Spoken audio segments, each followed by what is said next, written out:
Today is Thursday, Parashah Behar Bechukotai.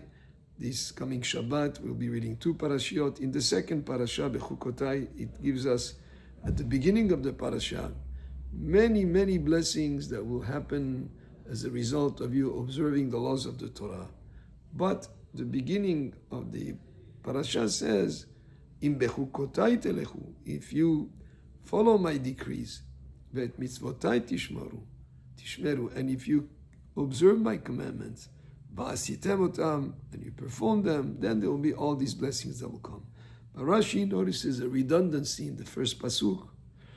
If you follow my decrees and observe my commandments, it seems to be repetitious, and therefore Rashi says, "Im bechukotai telechu," if you follow my decrees, it refers to toiling in the Torah, to investing effort, applying yourself in learning Torah.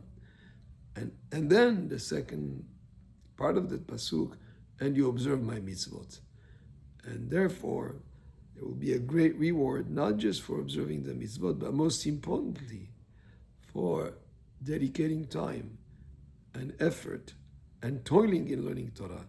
And in truth, it's not just about, of course, today we have so much on the internet that you can gain in terms of knowledge by listening to or watching videos of rabbis who give drashot. But there is no substitute to sitting in front of, with a chevruta and taking a certain portion of Gemara or a certain portion of any Torah learning and learning it together and applying yourself to understand certain things that may be difficult to understand, so that Amelim Torah, it says, use the word to be toiling and investing effort in Torah, then you have all these blessings that will come. That's at the beginning of the parasha. But then the other half of the other part of the parasha, it says, if you do not follow the mitzvot, then there will be a whole list of, it's called the tochecha, the rebuke of punishments and different unfortunate things that are hair-raising in terms of the severity of the punishment that can befall if Am Yisrael, if we don't follow the words of the Torah, chas v'shalom. So this is a parasha that really gives us the consequences of your actions. You follow the words of Torah, you apply yourself in learning Torah, then there will be these blessings. And the opposite, if you do not learn Torah, you don't follow the mitzvot, then there are consequences. But there is one pasuk here that indicates that if you do not follow the words of the Torah, the pasuk says, "Vashimoti ani et haaretz v'shamemu alea oivechem hayoshivim ba." And it says, if you don't follow the Torah, then I will make the land desolate, and your foes or your enemies will dwell upon it. It will be desolate. And Rashi points out a very interesting point that really is really what happened in terms of the history of the land of Israel. And he says like this, that after Am Yisrael doesn't follow the mitzvot and they will be exiled, and then the land will be desolate. And Rashi says, "Midat tova Yisrael." That's actually a good thing that happened for the Jewish people. Why? Because when you're exiled from your land, and the Jewish people are not in the land of Israel,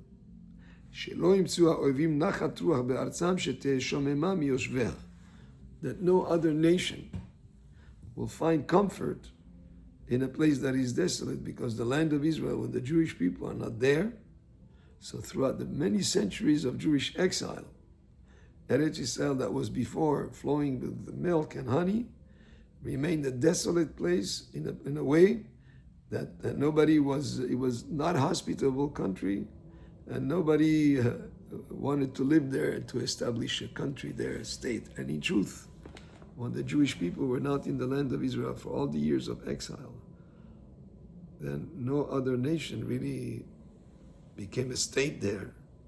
You may have been part of the Ottoman Empire or the British Empire or other, but no, nothing like, because nobody was interested to live in a place that had that was desolate, had no inhabitants there. Even Mark Twain, when he visited the land of Israel, over 100 years ago, he came back and wrote a report that what kind of place is this? Nobody lives there. There's only bushes and thorns, and there is no plantations, nothing. Well, how different it is when the Jewish people came back. When the Jewish people inhabit the land of Israel, it flourishes. That's why they call it also the Green Line. When they're present, Am Kadosh, Be'eretz HaKodesh, a holy nation in the Holy Land, the land flourishes.